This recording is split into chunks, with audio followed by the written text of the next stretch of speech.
Swastiastu. Om Awigamastu Namasida. Siddhastu Namastu Swaha. Om Sayang Masa. Semoga kirang. Semoga berhasil.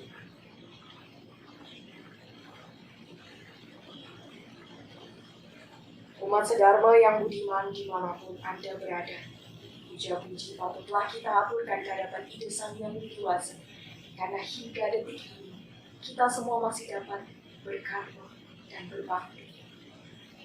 Yang saya hormati para juri lomba dan acara digital 2022, para panitia, rekan-rekan peserta lomba, dan seluruh audiens yang dicintai Brahma.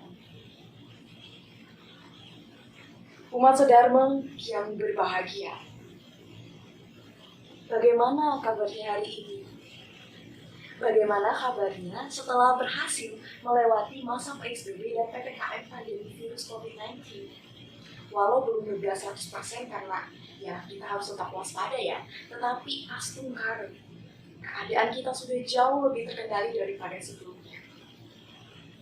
Namun keadaan yang membaik tidak membuat dampak yang ditimbulkannya hilang begitu saja. Kita semua setuju bahwa pandemi berhasil mengubah tatanan hidup dunia, tatanan hidup kita sehari-hari.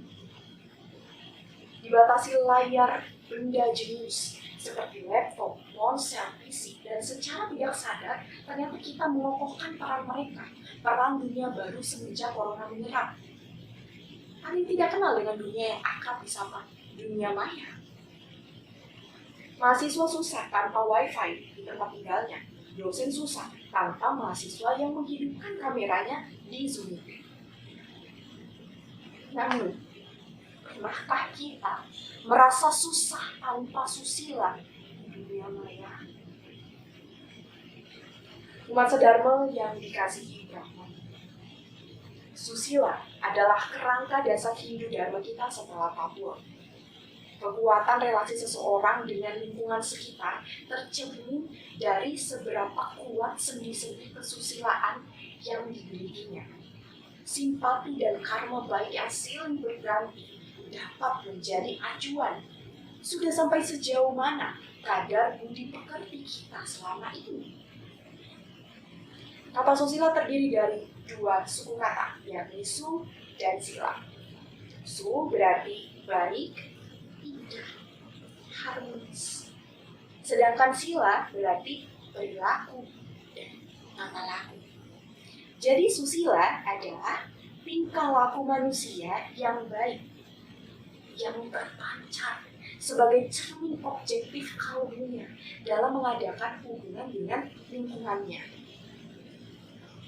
Dan ini juga menurut pandangan agama Hindu, susila adalah tingkah laku hubungan timbal balik yang selaras dan harmonis antara sesama manusia dengan alam semestaria atau lingkungan kita sendiri yang berlandaskan atas hubungan suci atau yakni keikhlasan dan kasih sayang.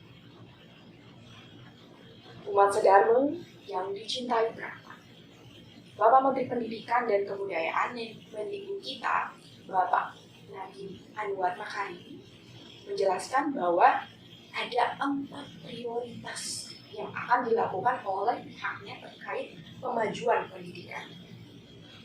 Dan salah satunya adalah menggerakkan revolusi mental. Hal yang selalu beliau tekankan adalah jangan sampai masyarakat tidak memegang nilai moralitas dan akhlak yang baik secara nyata. Adapun salah satu dari 5 kebijakan utama yang menjadi fokus realisasi Mendikbud yaitu pendidikan karakter yang berasaskan Pancasila. Sudah pernah dengar ya? Dan saya sebagai pemuda yang diberikan kesempatan untuk mengenyam pendidikan, saya rasa fokus Pak Menteri memang sedang sangat relevannya dengan tuntutan di zaman sekarang pasca pandemi. Naiknya pemahaman Semakin sering area itu dikunjungi atau dilewati atau ditempati, maka semakin besar pula peluang area tersebut dikotori. Lalu lalang kita di media sosial, di dunia maya, secara tidak sadar membuang sampah-sampah, satripu, saptapinyra, trimalet, dan itu sudah membunuh. Sampah-sampah seperti api itu, seperti kemarahan, iri dengki, nafsu, dan keserakahan, tidak jarang ikut menciptakan kebakaran dan asap yang tak berujung bagi sekitarnya. Dan mereka lah yang menjadi pemicu faktor-faktor psikologi seperti kesedihan, kekhawatiran, ketakutan, frustasi, rasa bersalah, ketidakberdayaan, kesepian, atau kelumpuhan. Dan tahukah umat sedharma sekalian bahwa inilah ciri-ciri umum dari penderitaan kesehatan mental yang dialami banyak individu selama atau setelah pandemi. Dan ya, inilah juga yang mengantarkan pelakunya pada siksaan neraka atau neraka. Disebutkan dalam Bhagavad Gita bab 16 ayat 21. Triwidam narakashidam, dwaram nasyanam, atmana, kamah krodastata lomas, tasmat etatrayam tiaji. Yang artinya, ada 3 gerbang menuju neraka, penghancuran bagi seorang yang nafsu, kemarahan, dan keserakahan. Oleh karena itu, seseorang harus meninggalkan ketiganya. Masa Dharma yang berbahagia, vaksin Sinovac, AstraZeneca, dan Moderna sanggup menguatkan imun dari bahaya virus corona. Andai saja sudah ada tambahan vaksin yang boleh menguatkan kekebalan mental atas apa yang menyerang kita di dunia maya. Sayangnya belum ada. Kemapanan sosial runtuh akibat ambisi diri untuk sekadar viral di Instagram atau sekadar FYP. Hingga sampai di titik dimana muncul pertanyaan seperti, masih adakah candaan lucu di dunia maya yang tidak merendahkan orang lain? Atau masih adakah masalah di dunia maya yang tidak diselesaikan dengan amarah? Kedamaian sakti masih ada jika pikiran kita masih dapat mengontrol awal pijakan keberlangsungan kita di dunia maya. Karena dijelaskan di dalam Susastra Hindu, yakni di dalam Sara Samuscaya 79 yang berbunyi, Manasa nicayam kretawa tatwa cawidyate kriyate karmana pasca pradanam vaimanastata. Yang artinya, maka kesimpulannya, pikiranlah yang merupakan unsur yang menentukan. Jika penentuan perasaan hati telah terjadi, maka mulailah orang berkata dan melakukan perbuatan. Oleh karena itu, pikiranlah yang menjadi pokok sumbernya.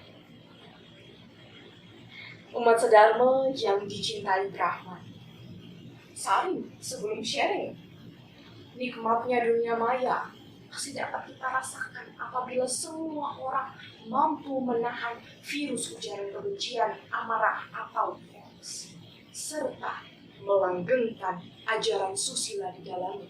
Karena laporan World Population Prospects 2022 dari PBB bahwa penduduk di tahun pada tanggal 15 November tahun 2022 itu sekarang mencapai 8 miliar jiwa. Dan untuk mewartakan pesan Dharma ini ke 8 miliar itu mungkinlah sulit.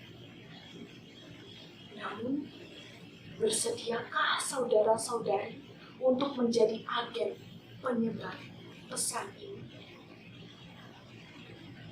Karena ternyata banyak orang yang harus sadar bahwa kita susah tanpa susila di dunia maya. Saya, Putu Elsie, demikian yang dapat saya sampaikan. Om Shanti. cantik, cantik. Oh, oh, oh, cantik, cantik, cantik. Oh.